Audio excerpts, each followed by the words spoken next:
Good morning students. मैं doctor Rajeev Dwivedi modern college of education Banthra से आप सभी डीएलएड सेकंड सेमेस्टर के प्रशिक्षुओं का अपनी इस ऑनलाइन कक्षा में पुनः स्वागत करता हूं।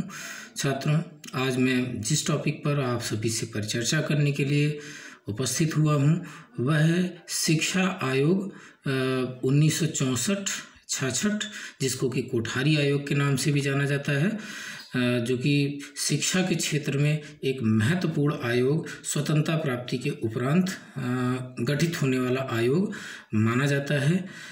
इस आयोग में शिक्षा के प्रत्येक क्षेत्र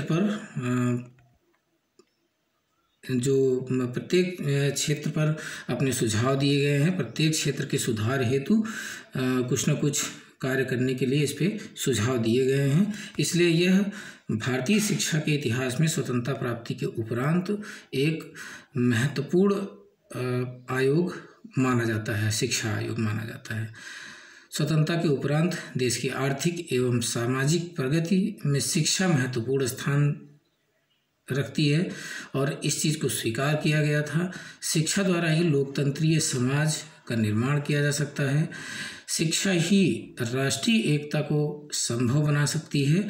इन सब बातों को ध्यान में रखकर, और चूँकि तत्कालीन भारत के लिए ये सारी चीज़ें एक चुनौती के रूप में सामने आ रही थी, और इन सारी चुनौतियों से निपटने के लिए इन सब बातों को ध्यान में रखकर अब यह अनिवार्य समझा जाने लगा कि शिक्षा के संपूर्ण क्षेत्र की जांच की जाए, जिसके परिणाम स्वरूप कम से कम समय में एक संतुलित एवं सुसंगठित राष्ट्रीय शिक्षा प्रणाली का विकास किया जा सके, जो राष्ट्रीय जीवन के सभी क्षेत्रों में अपना महत्वपूर्ण योगदान दे सके।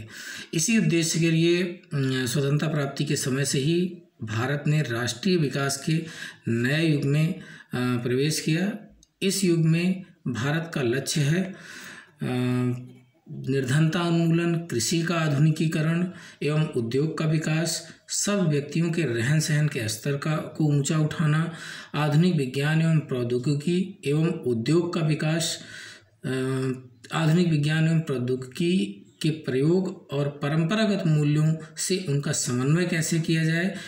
इसके अतिरिक्त समाजवादी ढंग से समाज की स्थापना, धन का समान वितरण और 14 वर्ष की अवस्था तक के सभी बच्चों के लिए निःशुल्क एवं अनिवार्य शिक्षा की जो संवैधानिक परिकल्पना है उसको कैसे साकार किया जाए। इन सारे लक्ष्यों को प्राप्त करने के लिए शिक्षण के सबसे अधिक शक्तिशाली साधन शिक्षण को मानते हुए शिक्षा द्वारा इन लक्ष्यों की प्राप्ति हेतु इस आयोग में प्रयास किया गया। इसके अनुसार शिक्षा में इन लक्ष्यों की प्राप्ति में शिक्षा तभी सहायता दे सकती है जब उसके परंपरागत स्वरूप में कुछ परिवर्तन किया जाए और उसमें आधुनिक विज्ञान एवं प्रौद्योगिकी को महत्वपूर्ण स्थान दिया जाए। भारत में राष्ट्रीय शिक्षा प्रणाली का विकास करने के लिए शिक्षा के संपूर्ण क्षेत्र की जांच की जानी आवश्यक है, क्योंकि शिक्षा प्रणाली के प्रत्येक अंग एक दूसरे पर शक्तिशाली प्रतिक्रिया करते हैं और प्रभाव भी डालते हैं। अच्छे माध्यमिक विद्यालयों के बिना शक्तिशाली एवं प्रगतिशील विश्वविद्यालय नहीं हो सकते हैं, और माध्यमिक विद्यालय तभी उत्तम हो सकते हैं जब प्राथमिक विद्यालय कुशलतापूर्वक कार्य करें।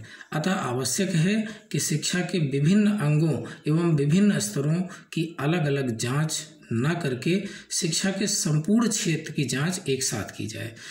भारत सरकार ने 14 जुलाई सन 1864 के एक प्रस्ताव के द्वारा विश्वविद्यालय अनुदान आयोग यूजीसी के तत्कालीन अध्यक्ष प्रोफेसर DS कोठारी की अध्यक्षता में इस शिक्षा आयोग की नियुक्ति की घोषणा की। प्रोफेसर कोठारी के नाम से ही इस आयोग को कोठारी कमीशन के नाम से भी भारतीय शिक्षा के इतिहास में जाना जाता है। आयोग में कुल 17 सदस्य थे, जिसमें 6 सदस्य अन्य देशों से यानी विदेशी शिक्षा विशेषज्ञ भी थे। ध्यान दीजिएगा, यह प्रश्न भी बनता है कि इसके अध्यक्ष कौन थे, तो आप ध्यान रखिएगा कि ये यूजीसी के तत्कालीन अध्यक्ष DS कोठारी इसके अध्यक्ष थे।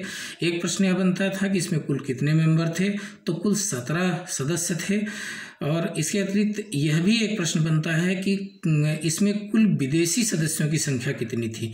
तो आप ध्यान रखिएगा कि 6 सदस्य ऐसे थे जो विदेशी शिक्षाविद थे।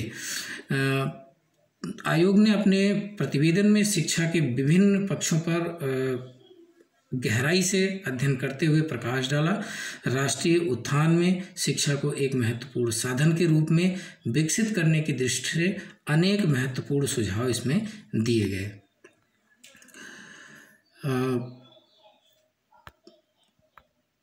छात्रों, इनके महत्वपूर्ण सुझावों के संबंध में मैं अपने दूसरे वीडियो में आपके साथ परिचर्चा करने के लिए पुनः उपस्थित होऊंगा।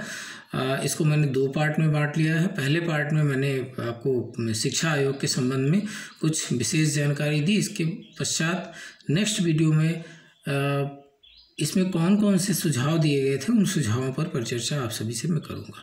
तब तक के लिए आपके अच्छे स्वास्थ्य की शुभकामना करते हुए आपसे विदा लेना चाहूँगा। धन्यवाद। जय हिंद।